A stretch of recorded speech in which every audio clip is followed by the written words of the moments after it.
nous allons voir comment ajouter de nouvelles pages à votre site. Souvenez-vous, nous sommes dans Contenu des pages, Gestion des menus.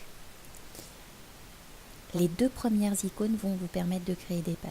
La première va vous permettre de créer une page et la suivante va vous permettre de créer plusieurs pages d'un coup. Pour créer une nouvelle page au même titre que votre page d'accueil, présentation ou partenaire, je vais venir cliquer sur Ajouter au niveau de menu global. On va se créer une page test par exemple ensemble. Donc il nous demande le nom de cette page, on va donc l'appeler test, et le type de page. En général, sur votre site, vous allez trouver 3 types de pages. Des types de pages normales qui, elles, concernent le contenu de vos pages. Type de page catégorie, si vous êtes en site e-commerce ou en site catalogue, qui, elles, vont pouvoir afficher vos produits. Ou un type de page formulaire, qui est une page qui contient des questionnaires, telle votre page contact, par exemple. Ici, je vais rester sur un type de page normale et je fais OK. Par défaut, cette nouvelle page va venir tout en bas de votre menu global. On souhaite remonter cette page afin d'avoir notre page contact qui arrive en tout dernier. On va venir jouer à ce moment-là avec les flèches qui se trouvent ici. Pour remonter d'un cran cette page, je vais venir cliquer sur la flèche simple. Et ma page test est bien remontée. J'aurais souhaité la mettre tout en haut de mon menu. À ce moment-là, je serais venu cliquer sur la flèche tout en haut. Idem pour tout en bas. On souhaite maintenant créer des sous-pages. Pour créer des sous-pages, toujours pareil, je vais venir cliquer sur Ajouter. Mais cette fois-ci, je ne vais pas venir au niveau de menu global, mais au niveau de ma page en question. Ici, je veux créer des pages à des sous-pages à ma page test. Je vais venir cliquer sur Ajouter plusieurs sous-menus. On va se créer 2 sous-pages, une sous-page 1 de type normal toujours et une sous-page 2 de type normal.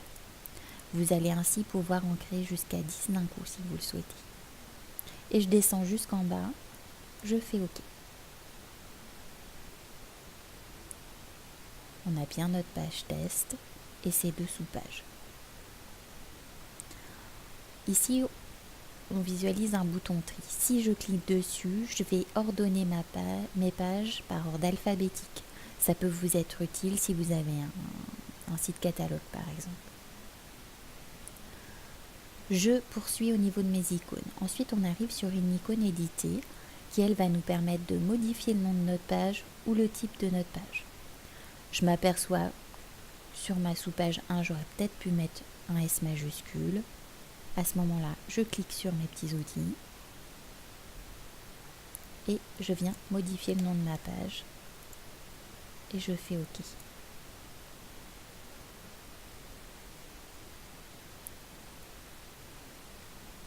Le nom de ma sous-page a bien été modifié. Je peux aller le vérifier sur mon site. Pour ça, j'appuie sur F5 pour rafraîchir mon écran. Faites pomme R si vous êtes sur Mac. Ma page test vient s'afficher ainsi que ses sous-pages.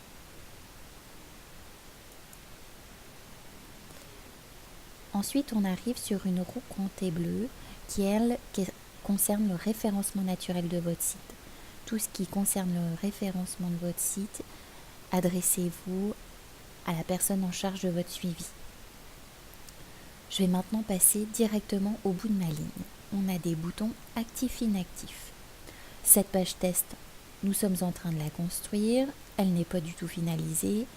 Nous ne souhaitons donc pas qu'elle soit visible par les internautes. À ce moment-là, je vais la passer en inactif. Automatiquement, dans mon menu, elle vient se griser. Si je retourne sur mon site, je rafraîchis ma page. À ce moment-là, ma page test n'est plus accessible. La croix rouge, elle, va nous permettre de supprimer des pages.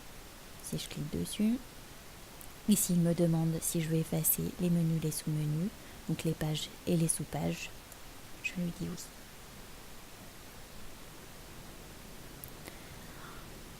Ensuite arrive notre dernière icône, configuration.